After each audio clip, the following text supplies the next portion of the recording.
just thoughts on how you played and how it felt in Game 5. Well, a little rusty. I wouldn't say it was my best game, but there's some stuff to work on, but some good stuff out there too. How exciting was it to be a part of the ceremony with Brian Little and everything like that, and just the game itself? Yeah, I mean it was cool. I got to play a few games with Litzy, and he's a really good player, and I'm happy for him that he got honored this way. How much did you learn from him in the short time that you were a teammate of his? Well, I mean, I learned a lot by just watching him. I mean, he's such a smart player, a great two-way centerman, and it's kind of a play you wanna like learn from, because he's really good off the ice too. David, with how well you played down the stretch and when the opportunities you got for the playoffs, how much did that contribute to how confident you looked out there, despite the fact you had to watch the first 4 games?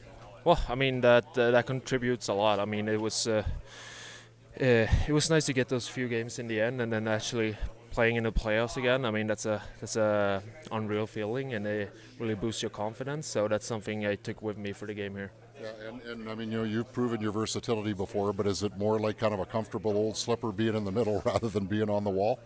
Yeah. I like being in the middle more, but I feel like I developed a lot on the wall too, so I feel like I can play both positions right now. I'm trying to remember, were there any or many shifts where you had a chance to go up against 87 or 71 for Pittsburgh, Crosby or Malkin? Yeah, I mean I got a few shifts against especially Crosby, and it's a guy you looked up to your whole childhood, so that was cool. Yeah, there are. I mean, it's legendary about those tree stumps that masquerade as legs for his, and how tough he is in board battles. Did you get any experience with that? I mean, obviously he's a great player, so it's a tough player to play against, but it's really fun to look back to see I've actually played against him. Obviously, David, confidence amongst all of your teammates must be pretty high right now with this 5-0 start to the year. How would you describe kind of the excitement of going out on the road now for 3? Yeah, I mean, we're really excited. I mean, starting the season 5-0 is what you want, really. So there's good vibes in here right now.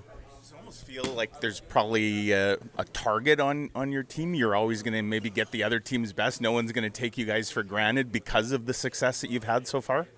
Yeah, I mean, that's what happens when you have a good start, and I feel like we experienced that last year too when we had a really good stretch. I mean, teams are really looking to make the best when they play against us, and that's something we got to be ready for, and not take it easy now just because we won 5.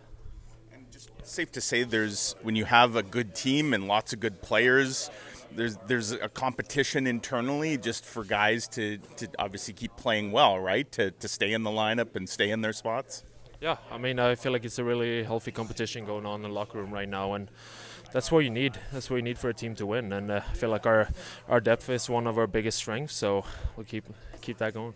And with the past experience you've had in that particular environment you just described, David, how much does that help you to maintain a positive approach and and stay with it as opposed to getting frustrated or disappointed, feeling the pressure, et cetera, et cetera? Yeah, I mean, it helps a lot. I feel like I've been in this situation many times, being outside the lineup, getting thrown in there and getting a chance, and it's easier when you've done it before, and you can kind of keep your mood up, and as I said, I mean, right now we're 5-0, so it's not much to be mad about, to be honest.